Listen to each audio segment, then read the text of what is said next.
नारी और मनुष्य के बीच की जिनकी स्थिति है, जो न स्त्री में है न पुरुष में है, कृपा है इस प्रकृति की, वो भी एक योनि है।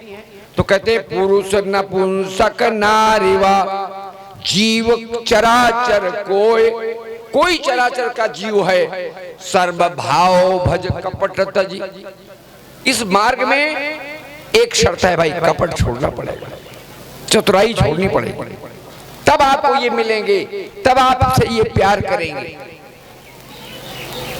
सर्व भाव भज कपट तजी मोहि परम प्रिय सोए, हमको वही परम प्रिय है, ये प्रभु कह रहे हैं। जो कपट छोड़ करके सर्व भावेन हमारी शरण में आ जाता है, हम उसको सारे पाप उसके मुक्त कर देते हैं और उसको पवित्र कर देते हैं। गीता में भी यही कहा, सर्वधर्मान् परित्यज्य मामेकं शरणं व्रज अहं त्वां सर्वपापेभ्यो मोक्षयिष्यामि मा शुचः। तो आज माता जी वही गीता के अनुरूप हम सबको इस निराकार प्रभु का ज्ञान करा देते हैं और कहते हैं इनकी शरण में आ जाओ। और हमको सुबनन क्या दे देते हैं? मंत्र, जिसको मंत्र कहते हैं, खुला मंत्र है। हम सब लोग उठत बैठत हरि बजो, निरंकारी लोग जा रहे हैं रास्ते में तो सोए उठे तो लेटे चले तो उठत बैठत हरि बजो, साधु संग प्रीत नानक दुर्मत छूट गई, पार ब्रह्म बसे चित्त। ये पार ब्रह्म परमात्मा वाले चित्त में बस गया है। तो सुबरन क्या करते हैं? तू ही निरंकार, तेरे सिवा और कोई अस्तित्व में नहीं है। जो दिखाई पड़ रहा है, ये बन रहा है, बिगड़ रहा है, सब बनने बिगड़ने वाले तो आज हैं, कल नहीं रहेंगे। लेकिन ये परमात्मा दुनिया नहीं थी तब भी था, दुनिया है तब भी है, दुनिया सारी खत्म हो जाएगी तब भी ये जैसे कहता है ऐसा रहेगा। इसमें कोई कमी बेसी आने वाली नहीं। और इसीलिए रामचरितमानस पे इनके बारे में चर्चा की गई है। भगवान शंकर उस समय का आख्यान है जब बहुत पाप बढ़ जाता है धरती पर, धर्म जो है उसकी ग्लानि हो जाती है, धर्म गिर जाता है, अधर्म फल फूल जाता है, अधर्म बढ़ जाता है, तब ये परमात्मा किसी न किसी रूप में आता है हम सबका कल्याण करने के लिए। तुलसी ने लिखा, जब जब होए अरे धर्म की हानि, बाढ़ई असुर अधम अभिमानी, तो तब तब धरि प्रभु विविधि शरीरा, हरई शोक सज्जन की पीरा। और एक जगह लिखा, बाड़े खल बहु चोर जुआरा, जेलम पट परधन परदारा, माँ नहीं मातु पिता नहीं देवा, साधु सन करवा वही सेवा, जिनके यह आचरण भवानी, और ते जाने निश्चर सब प्राणी।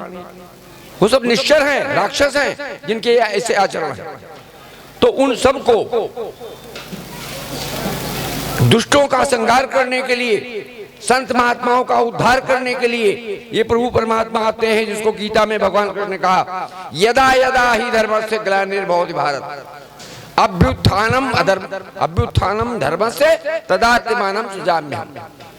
परित्राणाय साधूनाम, साधुओं का परित्राण करने के लिए, उनको सुख पहुंचाने के लिए, विनाशाय च दुष्कृताम, दुष्ट लोगों को का संहार करने के लिए, परित्राणाय साधूनाम विनाशाय च दुष्कृताम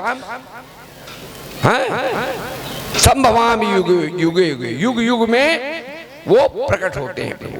त्रेता में मर्यादा पुरुषोत्तम राम के रूप में आए, यही ब्रह्म निरंकार, और द्वापर में लीला पुरुषोत्तम कृष्ण के रूप में प्रकट हुए।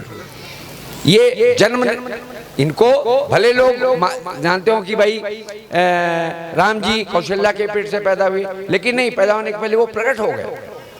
ये प्रकट होते हैं, ये हम लोगों आप लोगों जीवों की तरह से प्रारब्ध लेकर के भोग भोगने नहीं आते, ये हम सबका कल्याण करने के लिए आते हैं। इसीलिए भगवान कृष्ण ने गीता के 4थे अध्याय के 9वें श्लोक में बहुत स्पष्ट कर दिया है कि जन्म कर्म च में दिव्य में हो, यानी मेरा जन्म, ये परमात्मा कह रहा है मेरा जन्म और कर्म जो है ये दिव्य है, ये माया वाला नहीं।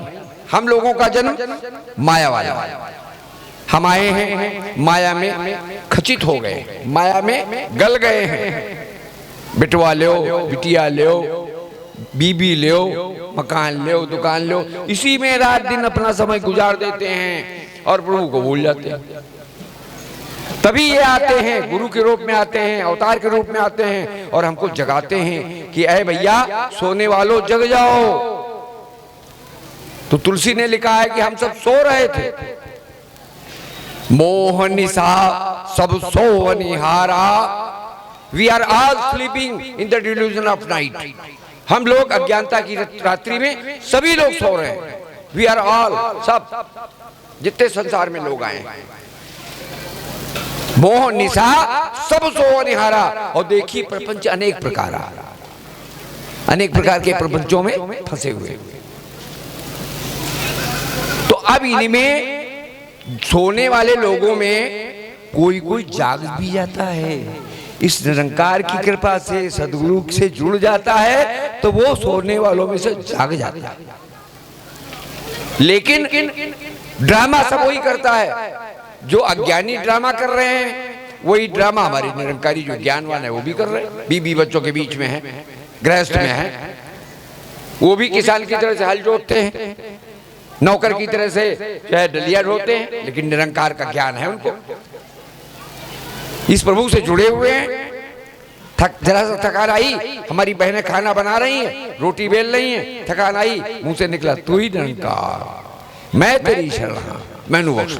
जहां मुंह से निकला ये सर्वशक्तिमान है, इसने हमारी थकान को दूर कर दिया और हमको ताकत दे दी। तो ये निरंकारी मिशन ऐसे परमात्मा के बारे में आपको ज्ञान दे रहा है, जिसको शंकर जी ने जब धरती बहुत पाप से भर गई तो गौ का रूप बना करके कहने लगी देवताओं के पास चलें भाई। तो देवताओं के पास गई और कहने लगी अब हमसे भार नहीं सहा जाता है, बहुत पाप अनाचार दुराचार लोग कर रहे हैं, अब ये भार धरती का हम सह नहीं पा रहे हैं। गौ के रूप में गई तो जितने देवी देवता थे, कोई कहता है चलो क्षीर सागर में चलें विष्णु जी के पास, कोई कहता है चलो कैलाश चलें शंकर जी के पास, कोई कहता है चलो ब्रह्मा जी के पास चलें। सब अपनी अपनी राय दे रहे हैं। तो शंकर जी वहां मौजूद थे संयोग से उस देवताओं की मंडली में। तो शंकर जी इस निरंकार के भक्त थे, तो उन्होंने जानकारी थी उनको, तो उन्होंने क्या कहा कि हरि व्यापक सर्वत्र समाना। तुम कहां आना जाने की बात कर रहे हो यार, परमात्मा यहां है? हरि व्यापक सर्वत्र समाना, सब जगह समान रूप से व्याप्त है। ये नहीं है कि वहां काशी में ज्यादा है, अयोध्या में ज्यादा है, यहां कम है। ये सब जगह समान रूप से व्याप्त हैं। ये शंकर जी ने कहा मां पार्वती जी से कि हरि व्यापक सर्वत्र समाना। लेकिन ये प्रकट नहीं होते, प्रकट कब होते हैं? जब प्रहलाद और ध्रुव जैसा प्यार हमारे अंदर हो तो प्रकट हो जाते हैं। तो प्रेम ते प्रकट हूं ही मैं जाना। शंकर जी कहते हैं मैं जानता हूं ये अव्यक्त हैं, प्रकट नहीं होते हैं, लेकिन जब खूब प्यार हम इनसे करते हैं दिल से तो इनको हम प्रकट भी कर लेते हैं। प्रहलाद ने खंबे से प्रकट कर लिया, इतना विश्वास दृढ़ था उस बालक का। हिरण्याकश्यप ने तरह तरह से कष्ट दिया, और जब आखिरी स्थिति आई, ये हाथियों से भी नहीं मरा, सांपों के बीच में डाला गया, वहां भी नहीं इसका जो है मृत्यु हुई। मार डालना चाहता था हिरण्याकश्यप अपने लड़के को, क्योंकि वो भगवान हरि के भक्त थे। तो जो ऐसी स्थिति देखी तो लास्ट में आखिर में तंग आ गया तो निकाल ली तलवार, कहले बता तेरा राम कहाँ। तो प्रहलाद को छोटे बच्चों को कितना विश्वास था, वही विश्वास काश हम लोगों का बन जाए तो मजा आ जाए। तो प्रहलाद कहता है मुझ में राम, तुझ में राम, खंभ में राम, इस खडक में जो इसको मारने चल रहे हो इसमें मेरा राम है। ये विश्वास, तलवार से डर नहीं लग रहा है इसको, क्योंकि मेरे राम तलवार के अंदर बैठे हैं, ये हमको देख रहे हैं, हम इनको देख रहे हैं। ये विश्वास आ जाए तो कहीं भय रहेगा नहीं। तो बालक कहता है मुझ में राम, तुझ में राम, खम्भ में राम, खड़ग में राम। मेरा राम कहाँ नहीं, मेरा राम सब तरफ, हमको चारों तरफ घेरे है मेरा राम। कहना अच्छा खंभ में राम है तो देखते हैं तेरा राम कहाँ है। खंबे के ऊपर जैसे तलवार मारी, खंबा फटा और नरसिंह के रूप में ये मालिक प्रकट हो गए, ऐसे रूप में जो कभी न देखा गया न सुना गया। शरीर मनुष्य का, मुंह शेर का, पंजे।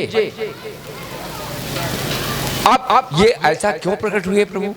इसका कारण हिरण्याकश्यप ने ब्रह्मा जी की बहुत तपस्या की, घनघोर तपस्या की। हिरण्याकश्यप और हिरण्याक्ष दो भाई थे, बड़ी तपस्या की और तपस्या करके वरदान क्या प्राप्त किया कि हमको ना मनुष्य मार सके, न स्त्री मार सके, न कोई जानवर हमको मार सके, न हम दिन में मरें न रात में मरें। बहुत चतुर था, सब तरह की बुद्धि लगा करके उसने वरदान मांगे। न हम घर में मरें न घर के बाहर मरें, न दिन में मरें न रात में मरें, न किसी हथियार से मरें और न किसी आदमी और औरत से मरें। जितनी बुद्धि थी उसने सब मांग लिया। तो उस बुद्धि का दाता तो ये मालिक है। हाँ, हम रात दिन पढ़ते हैं कि जाको विधिना अरे दारुण दुख देही और ताकि मति पहले हरि लेही। इनके पकड़ में सब कुछ है भाई। जिसको दुख देना चाहें उसकी मति छीन ले लो, तुम आए बाएं साए करने लगोगे, पकड़ने लगोगे, पागल बन जाओगे। बच्चे कहेंगे चलो ले चलो माताजी को, बाप को, आगरा बरेली। तो ये सर्वशक्तिमान है, ये जो चाहते हैं वो करते हैं। तब इन्होंने ये जानते थे, इसने अपनी बुद्धि से तो बहुत वरदान मांग लिए, तो उन सारे वरदानों को सत्य करने के लिए नरसिंह भगवान जब आए और उसको उठा करके अपनी गोद में रखा। न मैं जमीन में मरूं न आसमान में रहूं। तो कहा तुमने वरदान मांगा न जमीन में मरूं न आसमान में मरूं, तो क्या जमीन में हो या आसमान में हो? कहीं नहीं। फिर कहाँ बैठे थे? चौखट पे। जो दरवाजे की चौखट होती है, न घर के अंदर मरूं न घर के बाहर मरूं। बेटा कहाँ हो? चौखट पे। दिमाग उसका चकरा गया। ना आदमी से मरूं ना औरत से मरूं, मैं आदमी